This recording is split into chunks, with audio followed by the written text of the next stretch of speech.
मध्य प्रदेश के बरौदिया में एक दलित बच्ची का यौन शोषण होता है। यौन शोषण करने वाले उसको डराते हैं, धमकाते हैं और कहते हैं कि वो इस बात के बारे में किसी से कुछ ना कहे। थोड़ी बहुत हिम्मत जुटाकर वो अपने परिवार को इस बात के बारे में बताती है और बड़ी मुश्किल से एफआईआर होती है।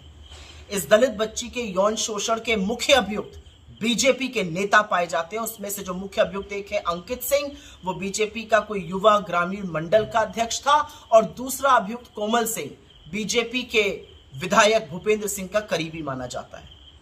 इन लोगों ने मिलकर उस परिवार पर दबाव बनाया कि वो समझौता कर ले, और जब परिवार ने उससे इनकार कर दिया, जब वो राजी नहीं हुए, तो इन लोगों ने उस पीड़िता के भाई की पीट पीट कर हत्या कर दी।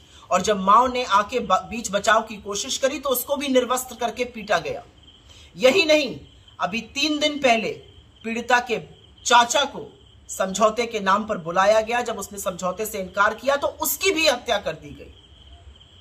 पर हैवानियत यहां पे खत्म नहीं होती है, हैवानियत तो यहां से शुरू होती है, क्योंकि वो दलित बेटी जब अपने चाचा की लाश को पोस्टमार्टम से लेकर एम्बुलेंस में गांव जा रही थी, तो एम्बुलेंस से गिर जाने पर उस दलित पीड़िता की भी मौत हो जाती है।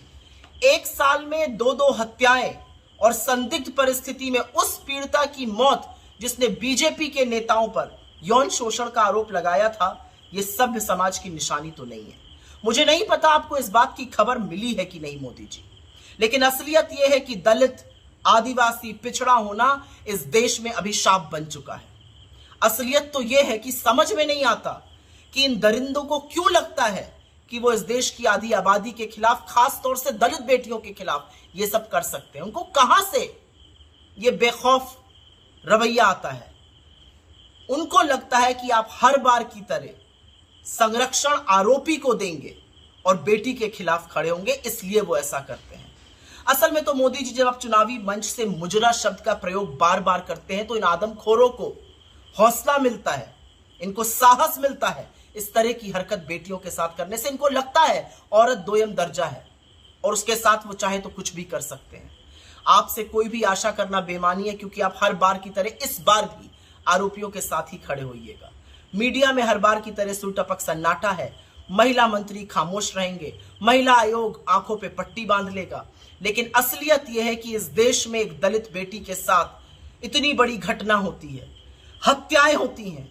आपके दरिंदे, आपके आदमखोर ना सिर्फ हमारी बेटियों का शोषण करते हैं, अब उनकी निर्मम हत्या भी कर रहे हैं, लेकिन आपके कान पर जूं नहीं रेंगती है। मुझे दुख है इस बात का कि आप इस देश के प्रधानमंत्री बने, क्योंकि आपके 10 साल के शासनकाल आधी आबादी के लिए अभिशाप से ज्यादा कुछ नहीं। इस देश में जो दलित बेटियों के साथ पिछले 10 साल में हुआ है वो सर्वथा गलत है, और अब वही अन्याय का अंत होगा, क्योंकि ये आपके बस की बात नहीं। नमस्कार, मैं हूं मानक गुप्ता। अगर आपको हमारा ये वीडियो पसंद आया हो तो इसे लाइक और शेयर जरूर करें, और हां, हमें सब्सक्राइब और फॉलो करना ना भूलें, ताकि आप देश और दुनिया की कोई खबर मिस ना करें। तो जुड़े रहिए हमारे साथ और देखते रहिए न्यूज़ 24।